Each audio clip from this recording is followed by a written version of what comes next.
Those are all things we can verify, Sherri. The car rental, the fuel, the mileage, the calls from you to him, the burner phone, all of that can be proven. Horrible.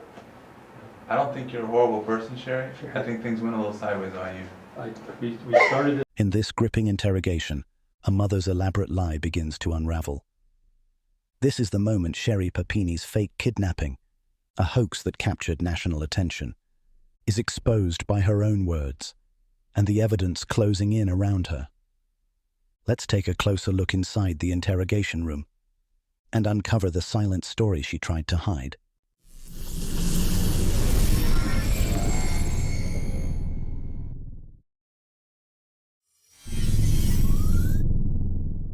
Today, we examine the interrogation of Sherri Papini, a case that stunned both law enforcement and the public.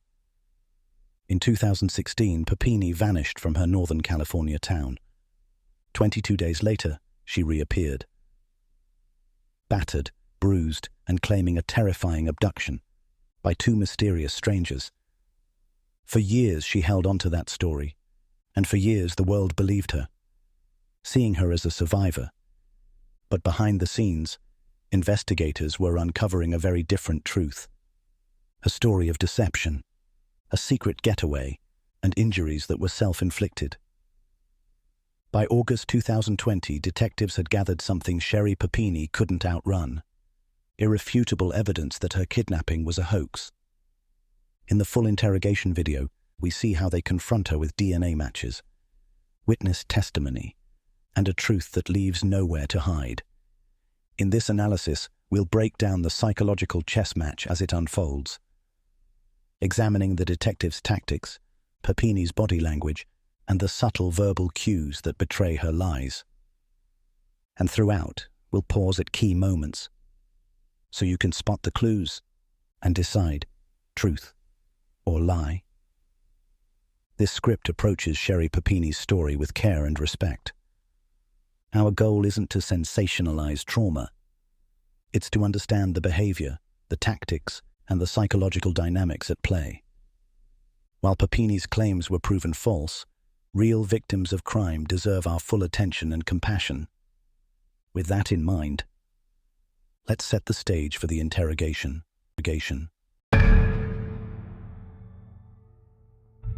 August 13th, 2020, Shasta County Sheriff's Office.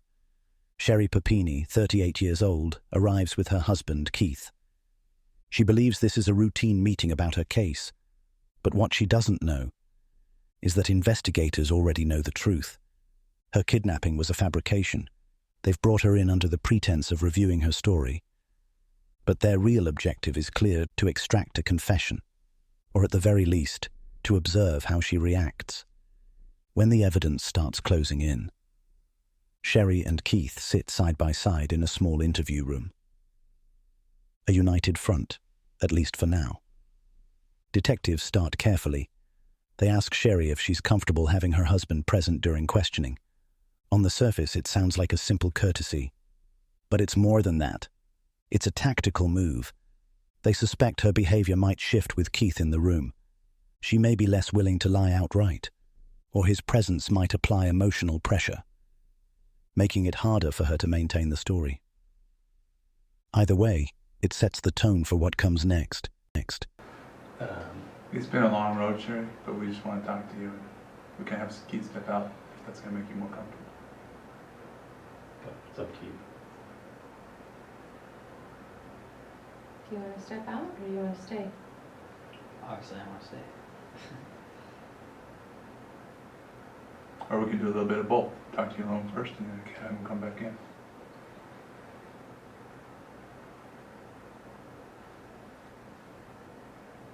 And it's completely up to you.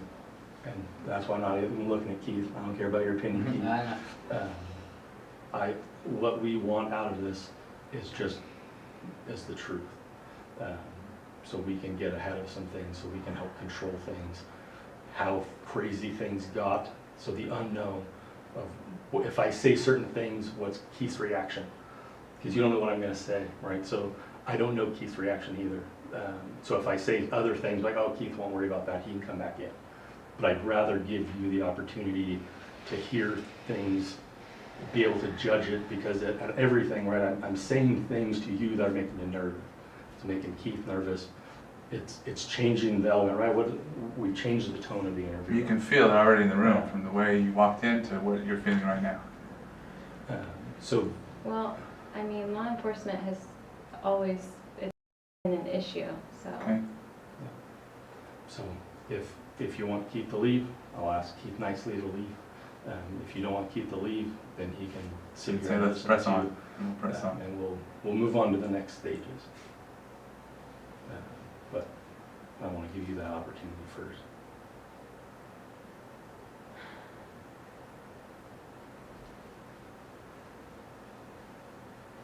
But obviously everything's fearful. If you tell him to leave and what I'm going to say is benign, then he's going to, we can pull him back in the room like, hey, Keith, come back in. This is what we talked about. So that fear of him wigging out, why is she trying to hide something from me? There is none. If you can help me. Yeah, there's no trick here. We're just trying to make sure that Yeah, you're as comfortable to talk as you can to be to talk to us, truthfully. they're asking you, they're not asking me. Obviously, I would want to be here, and whatever needs to come out. And you can needs to change get your out. mind in the future too. If you But no want to matter what, change it's it. gonna get out, so.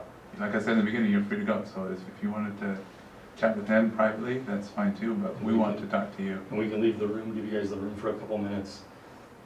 This next stage of things could be benign, could be like, we forgot to tell you this, or, oh yeah, all of these things make sense now. I could tell you the puzzle that makes it all come together, or I can tell the puzzle that crashes everything apart. I don't know what that piece is, honestly. All I know is facts. All I know is certain specific items that will either tear the castle down or is going to build the castle up. And I don't want to tear the castle down and not give you the ability to then fix your own castle. Even if it's just a small thing here or it's the whole castle, I want you to be able to choose that.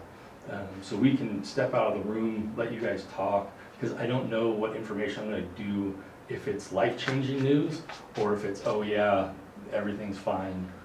I just don't know what it is. Usually, right, we showed the pictures because everybody's invested in this picture. Keith do the drawings. Keith's the one who gave this stuff. So Keith has always been a part of your memory for small details. And that's why Keith's been in here this whole time. And that's why. He makes me feel safe in you. Well, Absolutely. if he makes you feel safe too, we can continue on. Go And then you can Can I change your talk mind. to him for a Absolutely. minute? And again, I just don't know what the pieces are. So if I would say, hey, this is going to bring the whole world down, I'd tell you, it's going to bring the whole world down. And then we need to talk alone. Or I would suggest we talk alone. But that's completely up to you guys because I don't know. I just want to talk to him Yeah, for just a minute.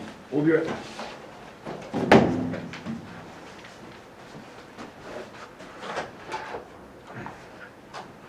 The detectives deliberately leave Sherri and Keith alone. But the camera keeps rolling. What happens next is revealing. Sherri doesn't use the moment to seek comfort or to gather herself. Instead, she urgently insists. She doesn't want the kidnappers to be found. That statement, on its own, is startling. She's claiming to be the victim of a violent, traumatic abduction. And yet, she's actively resisting justice. It's a highly unusual stance, and a major red flag.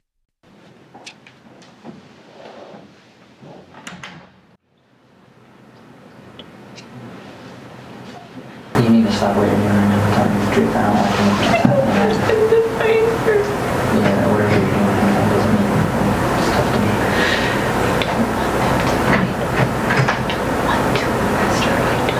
Okay, what's that guy knows about what's going on? So you need to explain to me right now. I don't give a shit about that. I don't want them to find her. I don't want them to find her. I don't want her to be arrested. I don't want to press charges on her. I don't want to find her. Explain to me right now that you respect this. I don't know. I don't want them to find her. You're not listening But to tell me. me why. Because she saved my life. But tell me, honey, there's obviously something going on. There's obviously something going on. Tell me this is going to be really bad if you don't tell me. Look at how you're being right now. I am. I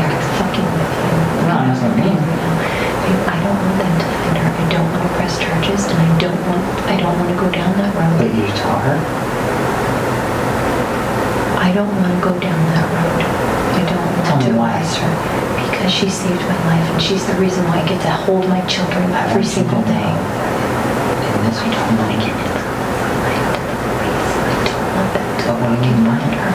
Why did you lie on her?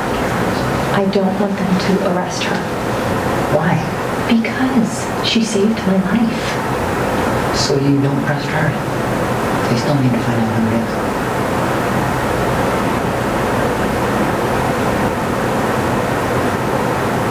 No matter what happens, you think this just sits here? This comes out, they found the house. It's over. Whatever happened is over. And it doesn't matter what you say. The girl's gonna get in trouble. So, you need to tell them the truth. Everyone the truth. If you don't want to press charges, then that's up to you. I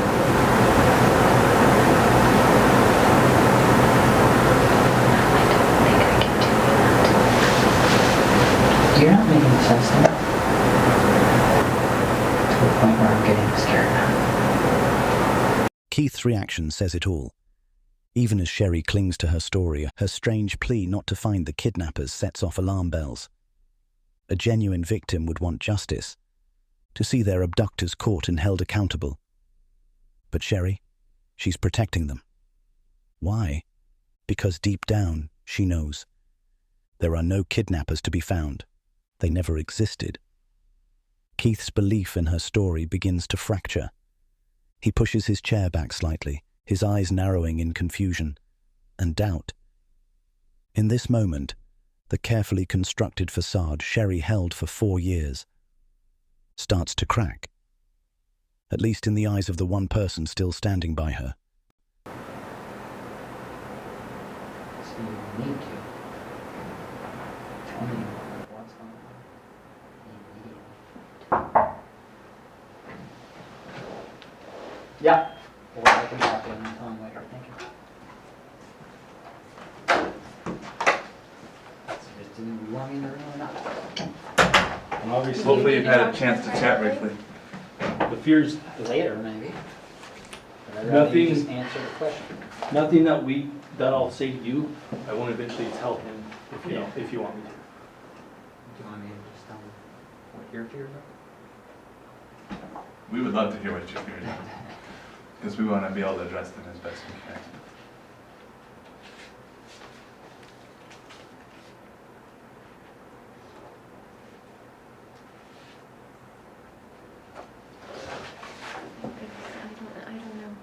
I don't know. Yeah, I feel like you're in the driver's seat right now. I think it's easier to control things once you know what the information is, to be honest with you, Sherri. So I can tell you what it is,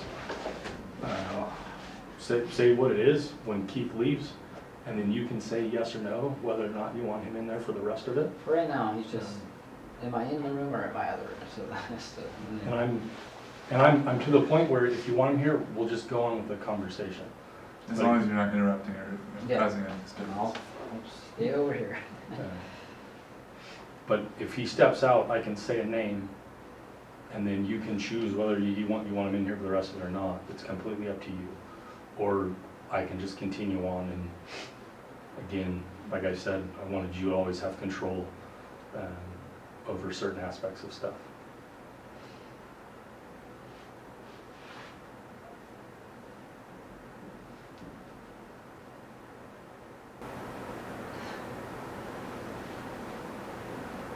We're not to a point where anybody's going to jail yet. We're not to a point of anything like that. We're just still at the talking stage. We're at the control stage. You seem scared, Sherri. No, it's not scared. What is it?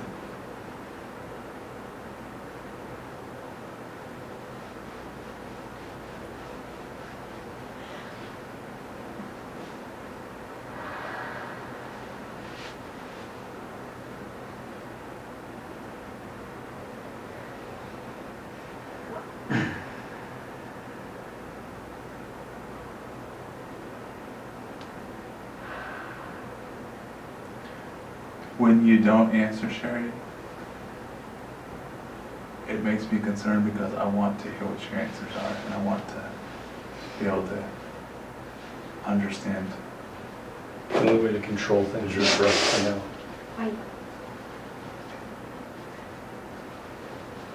I don't want you to find her. We're not going to find her. She's the reason why I get to see my children every day.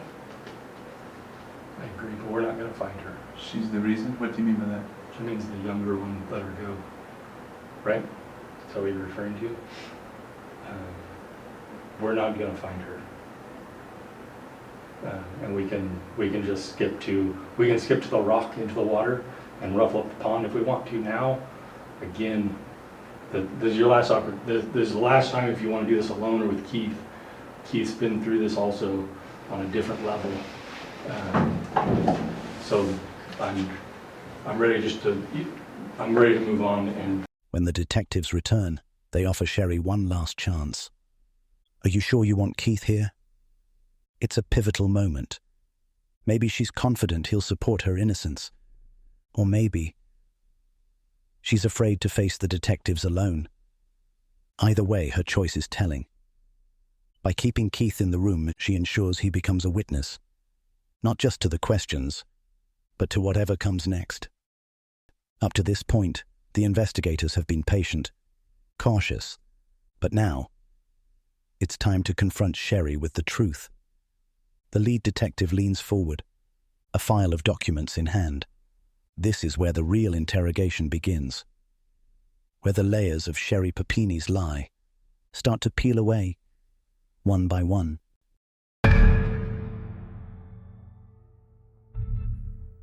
The detectives choose a direct approach. They begin laying out the evidence, methodically, piece by piece, each detail contradicting Sherri's story. No shouting, no accusations, just facts. Because they know the truth speaks louder than confrontation. The goal isn't just to catch her in a lie, it's to make her realize the jig is up, and maybe, just maybe, to explain why she did it. what do you want? I don't want her to get in trouble. She's not going to get in trouble. So the DNA came back to James Reyes. Sherri freezes. For just a split second, her eyes betray her. A flicker of recognition and alarm. This is the first hammer blow of evidence. Detectives often lead with something strong, a strategic move to knock the suspect off script. Papini had claimed her captors were two Hispanic women, but now she's hearing a man's name. A name she knows well, tied to forensic evidence. In that moment, it must feel like the ground is giving way beneath her story. The DNA that was on you belongs to James Reyes. The picture, and can I get the picture? The picture of the table is James Reyes' little brother. He died recently. We talked to him. He's been on a polygraph. We talked to everybody around him. We have the rental agreements, phone rental, the car rental agreements. We have everything that says that he said he told the truth. That's James' brother, deceased Nick. So everything, you've told us so many truths in this situation. The reason why you can describe the room is because you stayed in the room in the dark for hours, for days on end. The reason why you lost so much weight is because you stopped eating. The reason why you got a rash on your arm is because you cleaned his house. The reason why the brand is because he went to the store, bought the branding tools, and branded you. The reason why your nose was broke is because of a hockey stick. I know all of those things, and I know there was no sex. I know all of that because he passed a polygraph test that said it's not an abduction. She asked me to come get her. No. I rented a car. No. I drove up and picked her up. He passed the polygraph test, Sherri. If that's not what happened, what did happen, Sherri? I don't know. No, there's no way it's James. There's no way. There's no The way. DNA doesn't. Notice Sherri's reaction, repetition and denial. There's no way. No way. She doesn't offer an explanation for the DNA. She doesn't ask questions. She simply rejects reality. This kind of frantic repetition is a classic response, a knee-jerk reaction when a liar is caught off guard.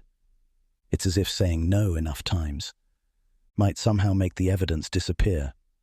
Psychologically, this is cognitive dissonance in real time, the mental clash between a fabricated story and undeniable truth. Sherri's mind is racing for an escape route, but all she can produce is blanket denial. The detectives don't relent. Next, they reveal the second blow. They didn't just find James's DNA. They found James himself, and he talked. This is a pivotal tactic, letting the suspect know their co-conspirator has already confessed. Breaks down isolation.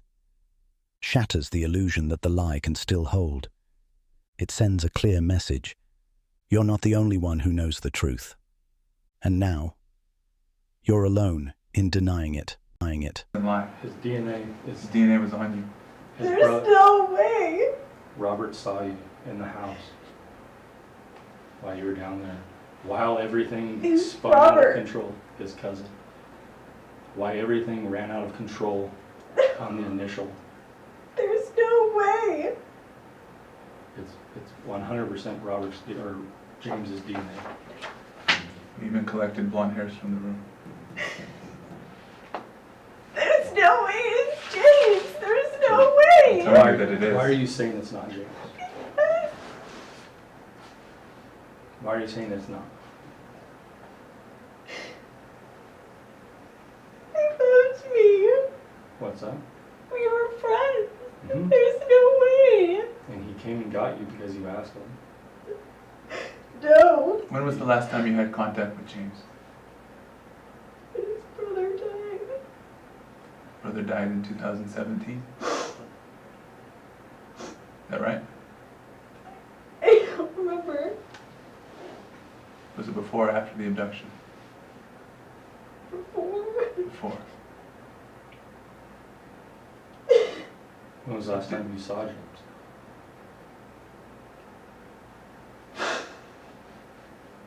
I don't know. Forever ago, when I lived in Southern California. So the last person-to-person contact you had with him was back in 2006? When you were living in Southern California? I don't know. So Was it prior to your marriage? It's him. There is no way it's him. well, it is The James. DNA tells us that it was his Well- DNA on you. The DNA alone says it's him. And when we talked to him and confronted him with the DNA, He told us what happened. he 100% told us what happened. He gave us details that nobody else would know. And we can call him and we can all talk about it. But ultimately, can you look at me for a second? Ultimately, we put him on a polygraph like we did Keith. Keith was inconclusive, to be honest with you, on whether he was involved or not. But 100% James was showing the truth. The questions were, did Sherri ask you to come pick her up? He answered yes. That was the truth on a polygraph. We asked him if the two of you ever had sex. The answer was no. During 2016. During 2016, during the abduction, he said no. That was the truth. We asked him if you asked him to brand you. The answer was yes. And he passed the polygraph on all of those questions. He took us to the stores where he bought the chain. We talked to the friend who rented the car. The car that he rented drove over 900 miles in a day on the drop-off point. Sure, I know this is a lot to take in. But it's not like we don't know the answers to these questions.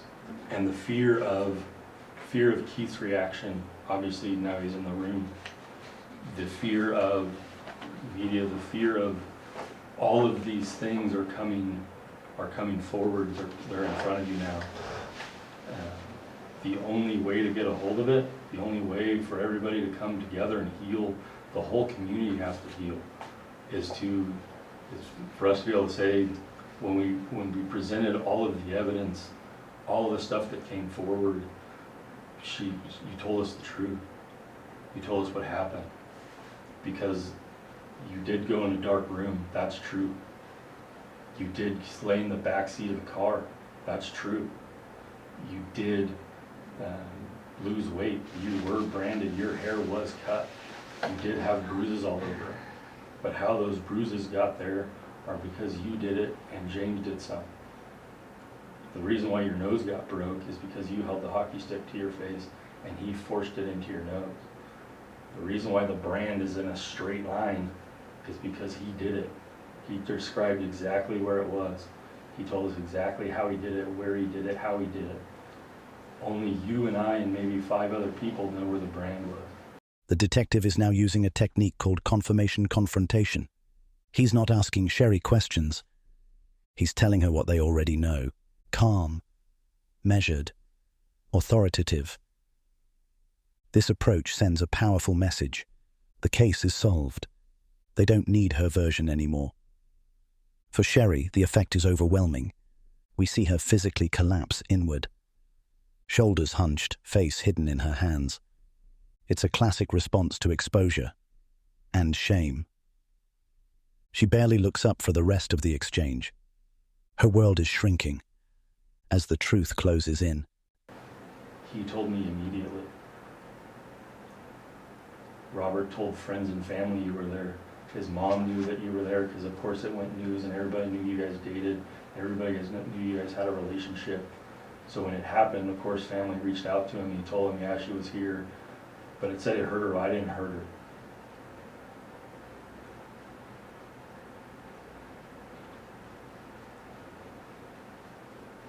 So, What are you thinking, Sherri? That doesn't make any sense. Why doesn't it make sense? what actions doesn't make sense? A lot of it doesn't make sense. Can we talk about those? No. James' DNA was confirmed on your clothing. The two of you haven't seen each other in over a decade. If you told me that you haven't been in his room, you haven't had contact with him in over 10 years, however... You described his bedroom to a T. And the DNA on you was still a vibrant piece of DNA. 10-year-old DNA dies. The DNA that was there specifically was non-seminal fluid, was seminal fractions. You got that from his house somewhere. So whether it was the bed that you were sleeping on, whether it was the couch, whether it was anywhere in there. When somebody would come to the door and be around the property, you'd call James, James would call Robert, which is those 2 doors down. Robert would run people off the property. Robert told me all of that. James told me everything. So the only person that hasn't started telling us certain facts, there are certain facts that are true. When we were sitting there talking to James, there were so many truths that were a part of your story that it's hard to decipher the lies until we put it all together. Until he says, hey, how did you pick her up? I opened up the passenger side seat, I opened the door, you jumped in the back seat. Why'd you do that? Why'd you do that? I don't know. It was weird. So are you calling James a liar? Are we not believing James what he told me? No.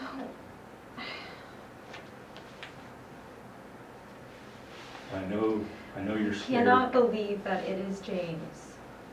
I can't believe James told us the truth. That's what I can't believe. He passed a polygraph, Sherri. So did Keith. No, he didn't. He was inconclusive. And he was involved. So James is involved, but I don't... James picked you up. You called James to pick you up. You mailed him a letter with your address. You used a burner phone to call another burner phone for James to come and get you. You're saying since you're married you haven't called James?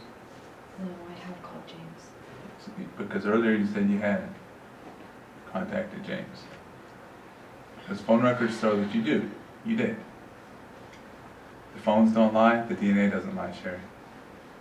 His polygraph doesn't lie. So you can go a His- couple different directions now. His story. I've already told you lying to me is a crime. So you walk out the door telling lies, and that's a crime. I think we need my lawyer. This isn't making any sense. Well, it's not making sense, Sherri. The parts that That don't make it's sense. James. No, the parts that don't make sense are that you're accusing two females who abducted you when it was James. The part that you were branded, James did it. He told me he did it. No. Who would sit there and No. say, No. I branded Sherri on her right shoulder blade? Who does that? And Who told us how and exactly showed us what it the was? letters that matched the brand. Took us to the store and pointed out the letters.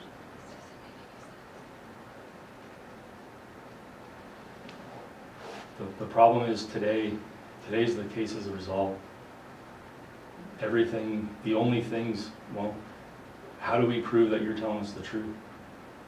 How do we prove that the truth is that two women took you, but I'm telling you it's a male? The fact that you were branded is true. The small fact is that you willingly laid down and did it versus being tied to a table. So we could do the polygraph and try to, whatever parts you're confused about. Can you go? Is that what you said? Can I talk to you outside real quick? Or wait? That's fine. The fears. This is a critical juncture. About halfway into the interrogation, Keith has heard enough. You can almost pinpoint the exact second. He accepts the truth, that his wife's abduction was a lie. His reaction is instinctive. He leans back, pulls away from Sherri, and quietly leaves the room. It speaks volumes. This is where the personal drama fully collides with the interrogation. For Sherri, watching her husband walk out is a crushing blow. Her primary emotional support gone. And with it, perhaps her last hope, that someone in the room still believes her. Keith's departure isn't just emotional, it's tactical fuel for the detectives. A spouse walking out doesn't just shift the mood, it ramps up the pressure. Now Sherri sits alone with investigators. No buffer, no support, likely feeling abandoned and desperate. Detectives know moments like this are critical. When the suspect's world feels like it's collapsing, they're more likely to break. And that's exactly what the investigators are counting on. Of how out of control everything got. The fear of all these things is the reality. And the only people that can slow the train down is you and I. You put yourself through this so when you came forward you can tell certain stories. You missed. You couldn't control the DNA that we found. You couldn't control when we talked to James, he'd tell us what happened.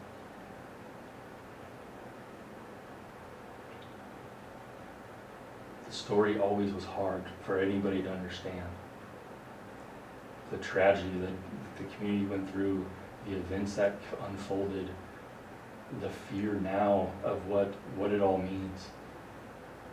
But there's without a doubt, James's DNA was on you. No. The No. likelihood of it being an ex-boyfriend is a problem. No. It's astronomical. Then you add in, when we go talk to people who've never even heard of us, when we say, hey, what's going on here, they knew that you were at the house. All of them never came forward. No. No what?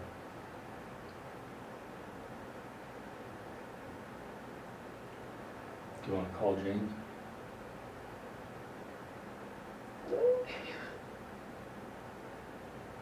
This was a long road. I had no idea what it was going to take me. But right now, continuing and saying that two girls took you is a lie to Peter. It's just a lie. Because we were able to prove it with evidence. With a rental car agreement, person driving to 1,000 miles in a day, the DNA on you, and him passing a polygraph, it's three legs to a table it can stand. Keith's gonna wait out there. Now's your opportunity.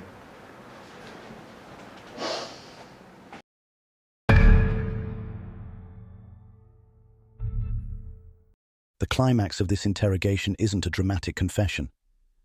Instead, it's a psychological collapse. Sherri Papini's resistance slowly erodes, fading into near silence. She retreats into repeated phrases. "I don't know. I'm sorry." But the true final moment comes quietly as she fully confronts the weight of her actions. It's subtle, yet incredibly powerful. Based on your reaction previously, what you're telling me is you did not call James and ask him to come get you? Is that what you're saying? Because if that's what you're saying, I have to understand that.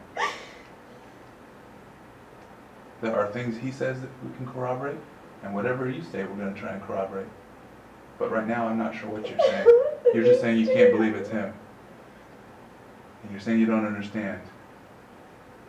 But there are details he provided. We know you were in his house. We collected hairs from that bedroom. That's going to have DNA on it. We already have your hairs that you left with your cell phone when you were picked up. You have my DNA, obviously. So that's not going to lie either. The descriptions you provided are that room and that house to a T, except it's not a gravel driveway. And it's not elevated. And there's not two women who live there. But James lives there. James lives there. You know James lives there. So you might as well get it out of your head that James is not involved, because James is clearly involved. And James already told us he's the one that did the brain. That's something that he admitted to mayhem. He admitted to a felony you can put him in prison over. So how would that, it doesn't jive. So now it's your opportunity to say, were there issues between you and Keith? Is that why you needed to leave? I mean, we read your text message. We're already aware of some issues, but enlighten us if that's the case. If there was a valid reason for you to leave, let me know what that was. James said you had your jaw broken by him, and that's why he came and got you, because you were in an abusive relationship. I love my husband. So, were you in an abusive relationship with him? Have you told other people in your life that, like China, that Keith has abused you in the past when that wasn't true? China told me that day 2, where there was an incident at a party that you got hurt playing, like, I don't know, Wii or Pictionary or something, and then you told other friends that Keith hurt you. When there was witnesses at the party that said that you got hurt during a party. But then you go tell James that you were being hurt, you were being abused, and you couldn't come forward because Keith has friends in law enforcement. If all of that, is that true?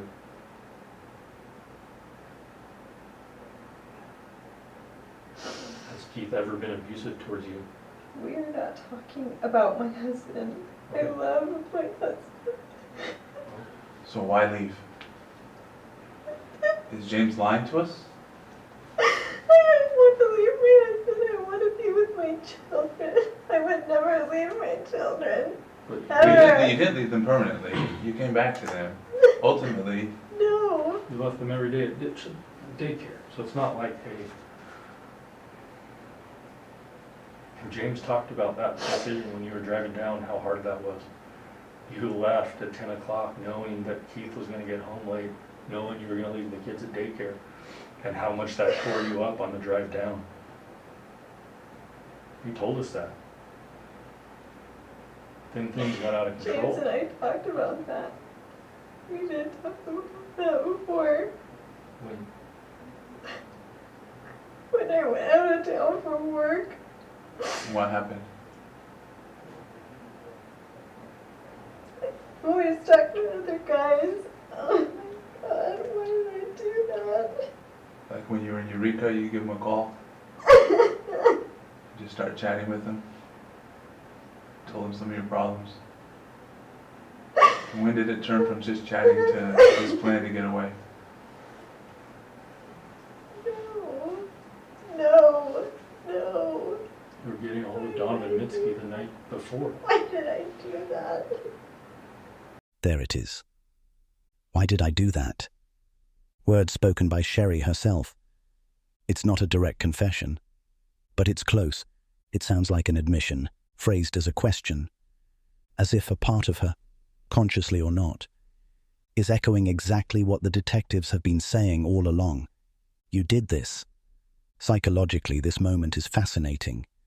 When suspects are cornered, they often blurt out rhetorical questions, subtle slips that reveal guilt, without actually saying, I lied.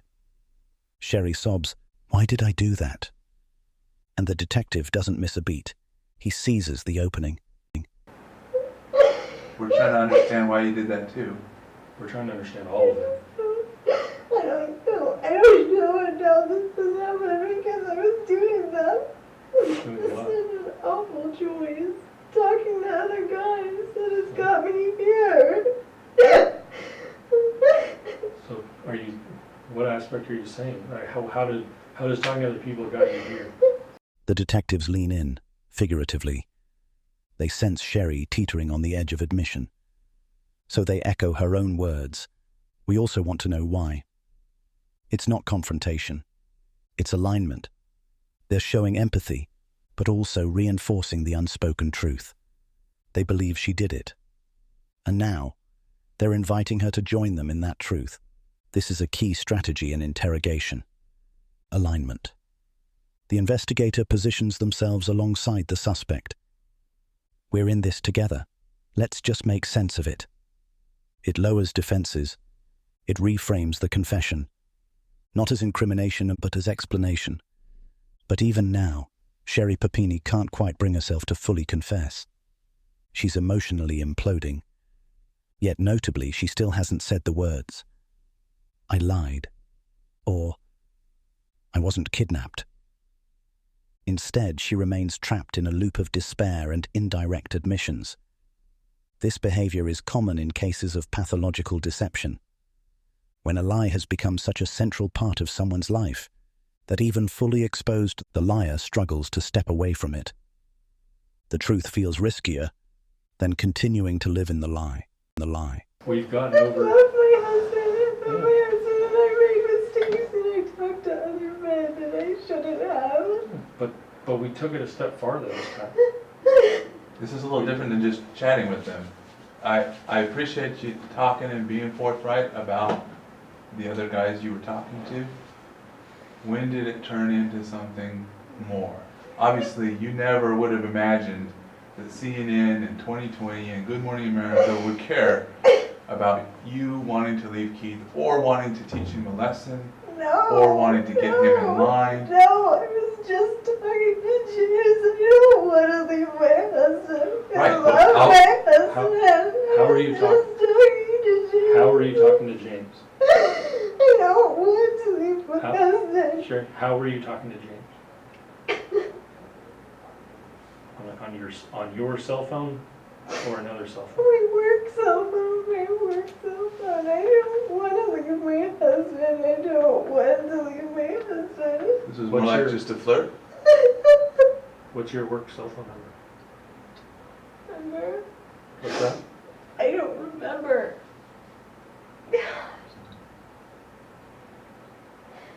How long were you guys talking? I don't know. Why would he rent a car and come and get you? I don't know. Well, if you don't know that, why would you get in the car and go down to Costa Mesa? Those are all things we can verify, Sherri. The car rental, the fuel, the mileage, the calls from you to him, the burner phone, all that can be proven. It's horrible. This is the emotional climax. Sherri's quiet admission, I'm horrible, is the closest she ever comes during this interrogation to fully owning what she's done. It's not an explicit confession of the crime itself, but it's an admission of moral guilt. It's as if Sherri is judging herself, since she still can't bring herself to openly admit the lie. The detective's response here is masterful in its compassion. You're not horrible, just things went sideways. With that one sentence, he absolves her character, at least on the surface, shifting blame onto circumstances instead. This is his final, gentle push. By signaling that he doesn't see her as evil, he's creating a safe space for her to finally confess. It's his way of saying, "It's okay, let it out, I won't judge you." Sherri's whispered statement, "I'm horrible," also reveals the intense shame she's experiencing. In interrogations, shame can be an even stronger emotion than guilt. Guilt focuses on the action, but shame cuts deeper. It's about how the person sees themselves. When a suspect begins to openly self-shame, it often indicates the reality of their actions is hitting home hard. But shame expressed without a clear admission can also be tactical, whether consciously or subconsciously. By calling herself horrible, Sherri might be implicitly asking the detectives and even Keith to disagree, to reassure her she isn't a monster. And in fact, the detective immediately does exactly that, perhaps giving her precisely the reassurance she's seeking. It's a fascinating blend of genuine emotion and subtle manipulation. Likely it's a mixture of both. I don't think you're a horrible person, Sherri. I think things went a little sideways on you. We started this conversation, I knew what this was going to turn into. I didn't know that I'd have people stand on boxes in front of my office, that Keith would be on 2020. My husband, I want my children. I'm stupid for talking to other guys. But why did James come and get you? I know you guys were talking. I know you've said in the past that Keith has hurt you to other friends. Why tell him those details if that stuff's not true? Notice how restrained the detectives remain. No yelling, no threats. The evidence has already done most of the work. And Sherri's own guilt is now doing the rest. The investigators maintain a calm, supportive demeanor. This is deliberate. A gently handled suspect is less likely to shut down completely. Even as Sherri cries, perhaps hoping the interview might stop, the detectives keep pressing, softly but steadily, to keep her talking. They know silence could allow her to regain composure, to retreat back into her fabricated story. So they keep engaging. Another interesting observation. Throughout this entire confrontation, Sherri hasn't shown anger or indignation toward James Reyes. If she were truly innocent, hearing that her ex-boyfriend had framed her or lied to investigators should trigger outrage, or at least confusion. But she never once says, "James is lying," or "How could he do this to me?" Her silence here is telling. Internally, Sherri knows James is telling the truth.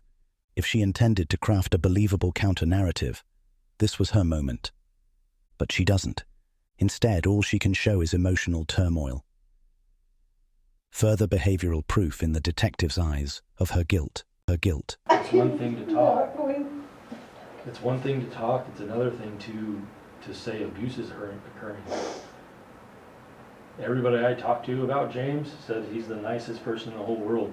Yeah, he may be a hockey player, but he is the nicest person in the world. He's nice to a fault.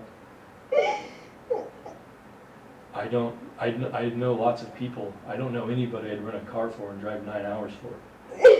Keith, James did that for you. He was helping you. He never asked you why. He never questioned anything. He never put reward money on the line. He never asked for anything. He didn't ask for sexual relations. He didn't ask for a relationship after you. He didn't ask for anything. He's never even talked to you since. And yet he stayed quiet until now. And the only reason why he talked is because we have his DNA. That's the only reason why we got to his door. That's the only thing that led us to his closet. That's the only thing that led us to the bathroom that's goofy.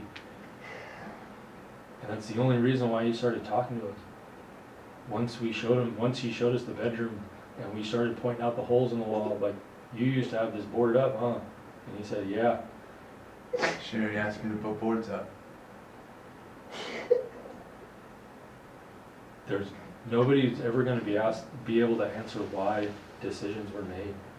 Except for James. I don't understand. You don't understand what?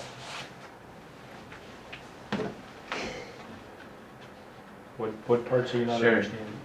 He even showed us, Sherri, he even showed us the letters that were used for the brand and the numbers. I have pictures of them right here. This is What the is set that? that was used. What did the Bible verse mean to you? How would he have known that? Why did you pick that Bible verse?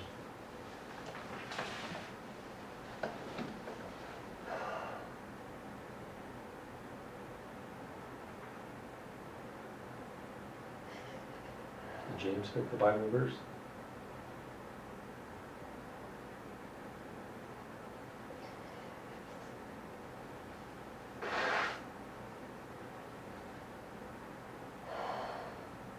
We need to be able to control the outcome and what's going to happen next. The only thing we know is going to happen right now is what you can tell us and what you can shed light on, and for other people to be able to try to understand. If it was a mistake, it was a mistake. But at this point, not telling us what happened, not telling us the truth is another mistake. It's a mistake on top of a mistake. Right now, we can start over. We can end. We can leave without a dirty conscience, without the what's going to happen next. Right now, Deep there's down too many inside, that Sherri, happens I next. know you know what's right and what you should do, and you should come clean. This monologue by the detective is a brilliant blend of rational and emotional appeal. He's carefully targeting Sherri's sense of responsibility, and perhaps guilt, toward her family and community, suggesting she alone holds the power to begin healing the damage she's caused. By openly verbalizing potential motives, fear, confusion, a situation spinning out of control, he's giving her an excuse she can easily embrace if she chooses to confess. This is classic theme building in interrogation tactics. The detective is subtly offering Sherri a safe pathway to admit, "Yes, I did it, but that doesn't mean I'm a bad person."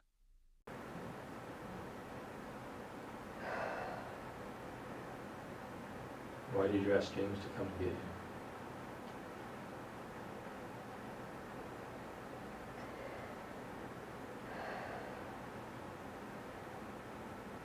You asked Donovan the night before to come meet up with you. Everything happened at once. You were asking two. Stupid thing to do. You The asked thing about two. it is we were able to prove that Donovan never came up here. But now we can prove that James did. We have records to prove it. Although you might not think it was a good idea now, 2020 hindsight. At the time, why did you ask him to come pick you up?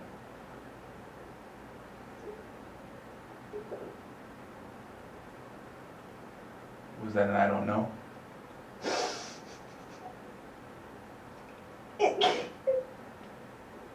What's that? Can't be James. It is James. We can call Sherri, it- the DNA doesn't lie. His DNA was on you. Your DNA is going to be in that room. 1 in septillion that it was James. I don't even know how many zeros septillion is, to be honest with you. That's why despite your description of how far you might have gone in the car, we already went down there. We knocked on his door. We took those pictures. He understood that the DNA didn't lie, so he came clean. Now it's your chance to do the same.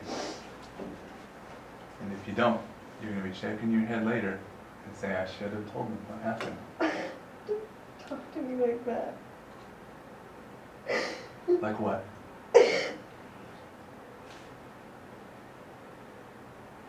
There's so many fears right now that we can't even wrap our head around it. There's too many unknowns that we can't control. We can't control what the media is going to do. We can't control what everybody's going to think. The only thing we can control right now is to control that James told us the truth, and that's a yes or a no.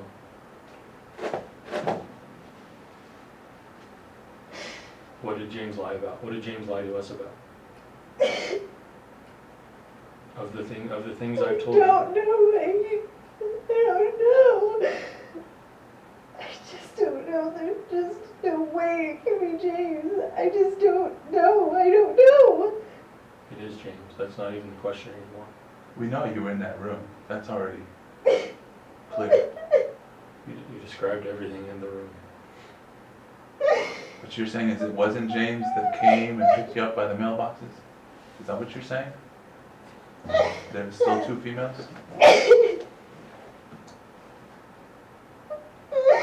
Is that what you're saying, Sherri?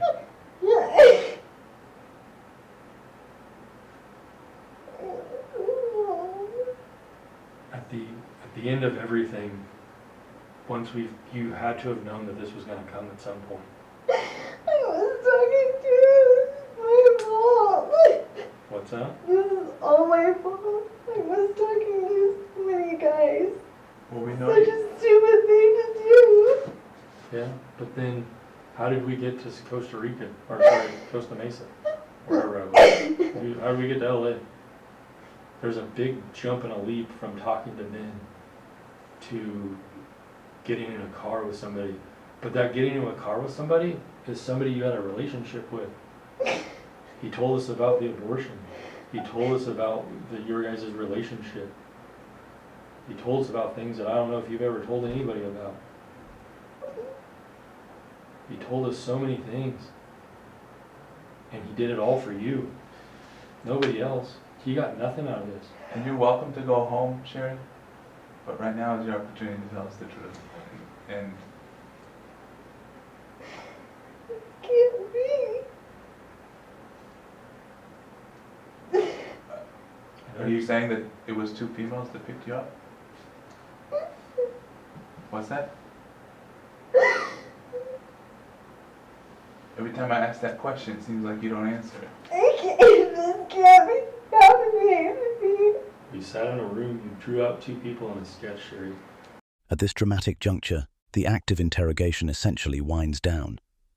Sherri Papini never outright says, "I lied about being kidnapped." Despite the detective's best efforts, despite overwhelming evidence, she continues to deny any criminal wrongdoing, even as she berates herself and breaks down emotionally. In the end, Sherri remains trapped in a state of partial admission and partial denial. A final act of cognitive dissonance. Shortly after this, the interrogation video ends. Detectives have what they need. They've presented the evidence. They've observed Papini's reactions, which in many ways were the true confession, albeit indirect. They know prosecuting this case won't hinge on her saying the words explicitly. As the session closes, we see a woman completely undone by her own deception, and the investigators who methodically stripped that deception bare. Are those two people the ones that took you? It's a yes or no? I don't know. Well, you were pretty clear when I asked you earlier, what did the younger one do? You said the younger one pointed a gun at you. She was there.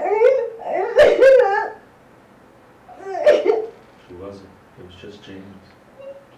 Not me. James was We- 2 hours late. We have the rental records from 2016 for the vehicle that he used. Why? Because we went and looked for it, because he told me. Because I was talking to him. That's clear. You were talking to him. I don't. This is my fault because I was talking to him. This can't. We have to control what we can control. No. We're to the point, the younger female that you've always described, is she the one that pointed a gun at you? Is that true or not?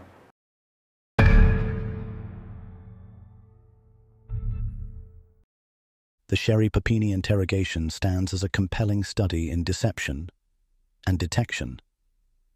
Throughout this video, we watched a woman who'd lived a lie for years finally confront the harsh truth of her actions. Papini entered the interrogation room clinging desperately to her kidnapping story. But she left with that story in ruins. She never explicitly admitted, "I lied." Yet her body language, evasive answers, and emotional collapse spoke clearly enough. Investigators skillfully combined evidence with psychological insight to unravel her deception. They presented DNA proof and her ex-boyfriend's testimony. They confronted her gently but persistently, and they strategically leveraged her husband's presence and his eventual shock to amplify the pressure. The key takeaways here revolve around the psychology of interrogation.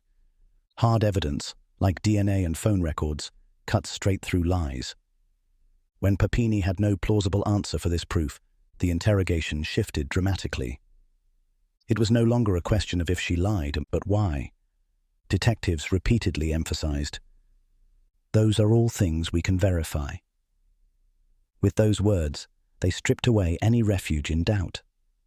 This case highlights just how critical thorough investigation really is. By the time detectives brought Papini into the room, they already knew the truth, and confidently called her bluff. Behavioral red flags were everywhere in Papini's interrogation. From her strange insistence that she didn't want her captors found, to her lack of anger toward James Reyes, to her repetitive, frantic denials.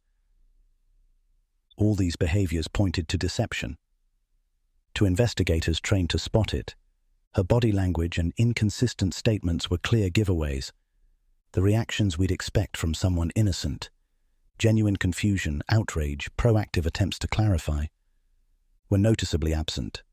Instead, Papini showed avoidance, emotional distress, and self-reproach, the unmistakable hallmarks of someone trapped in their own wrongdoing. The detectives expertly balanced accusation with empathy. They employed direct confrontation. If that's not what happened, what did happen? Alongside gentle encouragement, "I don't think you're horrible. Things went sideways." They strategically leveraged Keith's presence, using his emotional reaction to heighten the pressure.